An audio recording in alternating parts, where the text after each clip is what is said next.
I'm going to talk a little bit today about sustainability in transport, and specifically sustainability in road transport. If anybody is aware of the debate about climate change and how to address that and how to keep temperature change to within the 2-degree scenario, then you might be aware that one of the largest villains in terms of greenhouse gas emissions is transport. And it's also it's now the single biggest sector in terms of carbon emissions, and it's also the only one that's still growing despite the efforts of society to contain carbon emissions. And it's not showing any sign of relinquishing its or changing its behaviour. So I work for Ethanol Europe Renewables Limited. I shall. It is an Irish company founded in 2010 as a response to European legislation at the time, new European legislation, which obliged member states of the European Union to reach a 10% target of renewable energy in the transport sector by the year 2020. And at the time, everybody understood that mostly meant biofuels, because there weren't a hell of a lot of other renewable energy options for transport that were going to be viable in the 10-year time frame. What that did then was create a huge amount of demand for biofuels in Europe, and so people like the guys I work for, the Turley family, that meant an opportunity to build something, sell something, and get a return on their investment. They chose to do that in Hungary, in a spot on the Danube about 1 hour south of Budapest. The decision to do that was based entirely on the fact that Hungary is the corn basket of Europe. And Hungary is able to produce more corn than we could ever dream of using. And no matter how much we want, they're able to make much more. It's also an optimum spot on the Danube River. And it has turned out to be, in the years since the project was built and then opened in 2012, it's turned out to be a terrific place to go and live and work, because the local government is very supportive, the people are great, the infrastructure is great, and it's generally just been a very, very positive experience for a bunch of Irish people going down to Hungary. And it's created a kind of a bridge between here and Budapest. It's now the biggest and most resource-efficient biorefinery, and that's a key word I'll come back to, in Europe, if not the world. In terms of a single process with a single throughput, it's actually the biggest in the world. It's one of the newest ones, and a bit like airplane engines or power-generating facilities, the newest ones are by far and away the most efficient, and the ones that will be the last to turn off if they ever get turned off. We buy about a bit over 1 million tons of corn every year from the local farmers. And with that, we make roughly a third by weight of ethanol, which is a petrol substitute. We make a third by weight of animal feed. And a third goes into the atmosphere as fresh, non-fossil carbon dioxide. We got a chunk of fresh finance in 2017.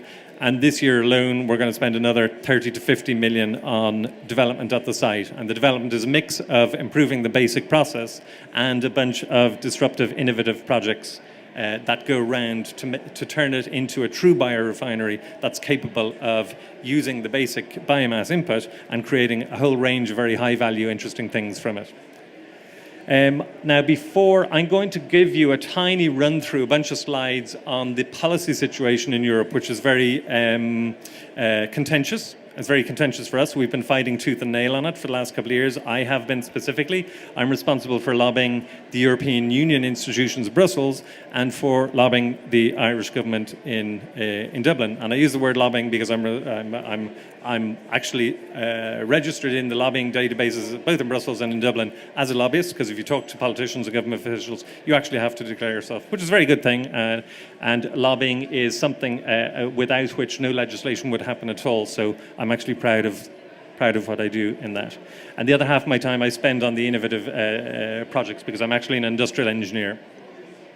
So I'm going to go through a little bit about this policy situation, because it's very close to my heart at the moment, and then I'll come back to the disruptive, innovative projects that are, a really beautiful, kind of sexy story that makes my job a lot less of whinging about policy and a lot more about looking forward to doing new stuff. I don't know, show of hands, does anybody know about the renewable energy legislation in Europe at all? Okay, great. So I just got a feel I'm talking to some people who might have a question at the end and have a position. We have legislation in place right now which imposes a 10% target on all member states for renewable energy and transport, which means renewable electricity, biofuels, and that's about it. And that legislation runs out in December 2020. And the whole process of introducing legislation for the next 10 years is coming to the end right now. And it's in what's called the trilogue phase of the process, whereby the European Commission, the European Parliament, and the Council of Europe, which is essentially the 28 Prime Ministers, fight out the final stages between their 3 draft texts and trying to come up with a compromise that they'll all agree on.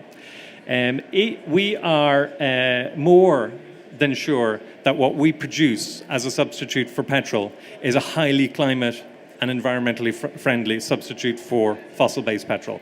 And the rest of the slides are all about kind of proving that mathematically and illustrating why there's been a kind of a policy accident happening in Europe whereby we've been lumped in with things like palm oil, diesel, and a few other variants of biofuels that are actually highly unsustainable and do the opposite to what they're supposed to be doing in terms of climate, environment, industrial development and energy security.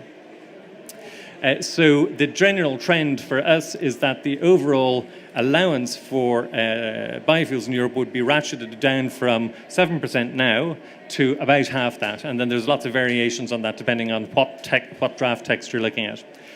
In Ireland, we use 5% by volume, which is about 3.5% by energy, of ethanol in the petrol already. So we've all got it in our cars. It's at every petrol pump. You don't even know about it because basic fuel standards are allowed to have 5%, and all cars are able to accommodate 5%. I've been in touch with all of the institutions in Ireland who have any stake in the situation about going from 5% to 10% and why that's a good idea, why it ticks all the boxes in terms of helping us reach our renewables targets, and why it's good for the climate and why it's good for rural economies. So I've been in with all the ministries, with the National Oil Reserve Agency, the Irish Petroleum Importers Association, the SEAI, the universities, pretty well anybody who will, the Advisory Council on Climate Change, in order to make the case for ethanol and try to encourage the Irish government to support it in Brussels rather than, say, going with the flow.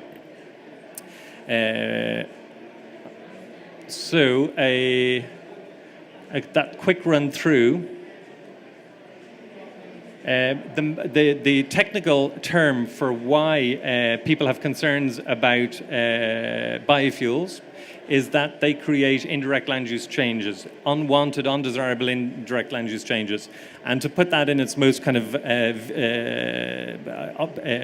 recognizable form, if we take away palm oil that's been used to make Nutella and put it into biofuel, well, then they're going to have to create more land to grow more palm oil for that Nutella. Okay, and that works for pretty well everything in society. Anything that we use more of is going to have a knock-on effect on other things, and that's just, it's the same. It happens with ethanol, it happens with palm oil diesel, it happens with everything else. The indirect effect of palm oil diesel is actually nearly direct. It's so visible. The indirect effect of the ethanol that we produce is virtually invisible, and it's also virtually not there at all. I mean, theoretically, there's always an indirect land use change effect on with anything. With what we produced, it is so small as to be irrelevant, and certainly not in any way relevant in terms of countering the climate and environmental benefits that the fuel does produce. So we've had, I know one person who's called this a policy accident insofar as it's lumped in the good with the bad and it's throwing them all out. I'm sure there are people in the audience who say that's not a bad thing, and that's fine. what I would say is that the argument I make, and I hope to publish a kind of a hopefully disruptive article in the next few days, is that progress in transport has been held up by two things, and two myths. One is electric vehicles, and two is advanced biofuels. So biofuels that are made of things that we don't want, like straw or manure or sewerage or whatever. I say that electric vehicles are a myth, not because they don't exist, they do, and they're beautiful, and I want them just as much as anybody else, but that the fleet of vehicles in the world is actually growing quite fast at the moment, 2 or 3% a year. And that growth in the conventional fleet of vehicles is 40 times quicker than even electric vehicles can catch up with. So even though we have a high level of awareness about the opportunity of electric vehicles and what they look like and what they feel like and the prospects that they offer us for progress, the actual real world impact is decades further away than we might imagine. So just to give you an idea, peak oil use on the road isn't going to happen anytime before 2035. So we have another nearly 20 years before fossil oil consumption on the road will get to the top. And then we have another 20 years before it gets back down to today's level. And by the time it reaches today's level again, the population, the fleet of world vehicles will have doubled. So we'll be where we are today, and we'll hope that those electric vehicles are actually putting in renewable electricity rather than fossil-derived electricity. So it's not a very rosy picture to idealists who would love to replace everything today with electric vehicles powered by wind. On the advanced biofuels, so substitute the stuff that we make, which is made out of grains, I just finished a survey of every single advanced biofuel project that's been announced in the world for the last 10 years. And the amount of actually realized biofuels compared to the amount of announcements is less than 1%. And the amount of actual advanced biofuels coming into the system compared to the amount of all biofuels coming into the system is absolutely infinitesimally small and hence irrelevant. So we're constructing legislation in Europe based on two things, electricity and advanced biofuels, which have to reach fairly demanding targets by 2030, and neither of them are feasible. And at the same time, we're throwing out something that is actually feasible as much as maybe people don't feel great about it. So that is my particular whinge, let's say. I've got a whole pile of analysis as to which illustrates that I'm not the only one who thinks it, and mathematically why it works out like that. Which, if anybody in the audience is kind of interested in following up with me, because I love to get a chance to go into this in detail with anybody, then I'm more than happy to do it. I did do an event in the IIEA a month ago, and one of the outcomes of that was that we would establish, or that they would establish, an Irish biofuels work group, because amazingly enough, even though biofuels are actually pretty important, we have no mechanism for addressing the topic in Ireland in any systematic way. They're important to the extent that the International Energy Agency, for instance, going back to my thing about peak oil on the road and reaching parity with electricity, conventional combustion engines and electricity by 2050 or 2060, by which time the fleet will have doubled, the International Energy Agency and the European Commission too say that in order to maintain the world within the 2-degree scenario, by 2060 we'll need to have increased the amount of biofuels we're using by at least 10 times. And even by 2060, biofuels will be more important than renewable electricity on the road. And that's just a question of viability. It's not a question of whether you like it or not, or whether you want it or not. And that's, let's say, the opinions of the experts. So that is the pitch I am bringing around the place at the moment. I want to get back now to the innovation and the kind of sustainability of what we do overall. So I'll put that, I should go back to, maybe I should go back to the first one. No, I can't. Okay, that's fine. So the sustainability overall. So we have this plant, if you can imagine, operating in Hungary, and it's a big gas factory. Oh, there we are. We're back again. Okay, so that's just so it's essentially a big. It looks like a big chemicals factory. There are no toxic chemicals going in or out of it. Everything that goes in is just pure grain and some yeast and enzymes, and what comes out is alcohol, which is a fairly natural substance, and carbon dioxide and animal feed. So everything that comes out is edible, and everything that goes in is edible. But they're pretty simple stuff that go in, pretty simple stuff that go out.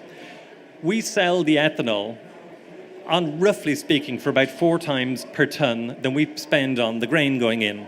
So that's where you make your money, and then you've got the processing cost in between. We sell the animal feed for pretty much the same price per ton as we pay for the grain going in, so we get our money back, which isn't much of a business case. If we can, thank you, if we can take the animal feed and the ethanol and the carbon dioxide and do things that are more valuable than simply what we're doing with them right now and more useful, well, then that's good for everybody. So we have, and I'm going to quickly go through the kinds of projects we have. So we have one project which takes the carbon dioxide, and we send out a lot of very kind of fresh carbon dioxide, very clean, pure carbon dioxide. Take that and we percolate it through a huge big container of grass cells. And those grass cells take the carbon dioxide and they turn it into sugar. And then we have another big container, and they're C5 sugars. You can't eat them. They don't go into Coca-Cola. And we take those sugars and we feed them into another vat that converts them into oil. So we're essentially replicating 2 steps, photosynthesis steps.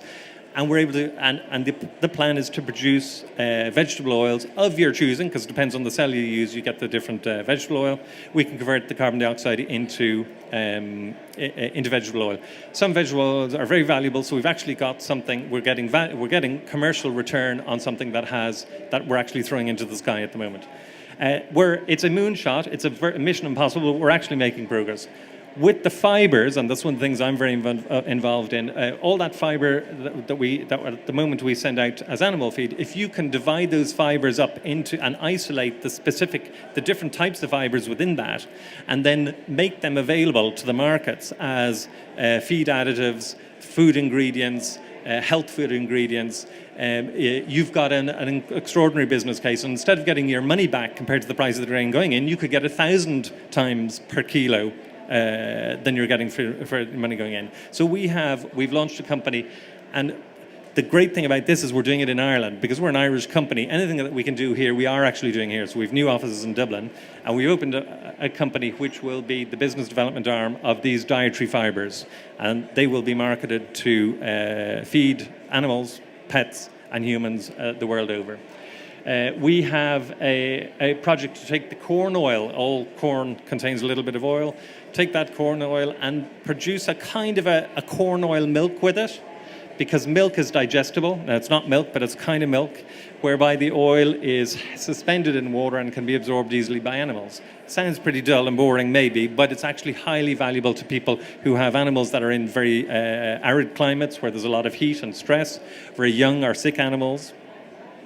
We have a project to take the sugary liquid that comes off as a byproduct, slightly sugary liquid. Most of the sugar we try and turn into ethanol, but some of it we can keep back and grow fungi with them and produce protein-based meat substitutes. And they can be used in any number of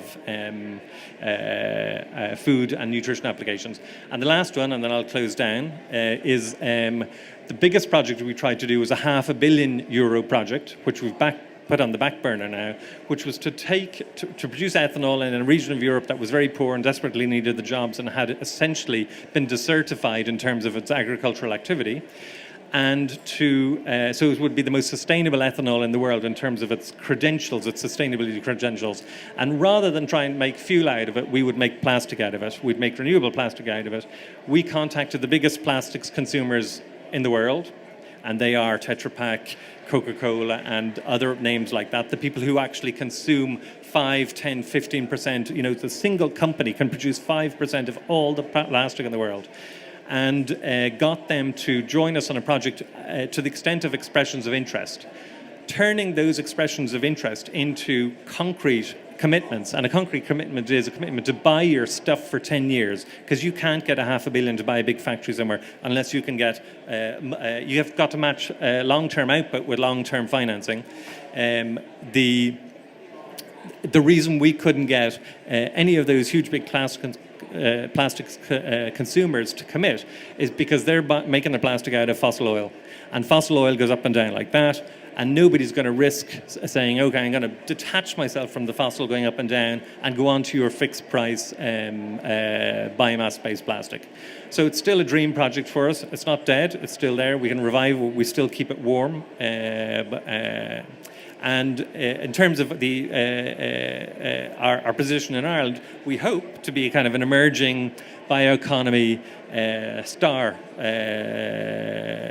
that would have multiple operations going on in Ireland, multiple product development, engineering, marketing, regulatory approvals, activities going on. So thank you very much for listening to me.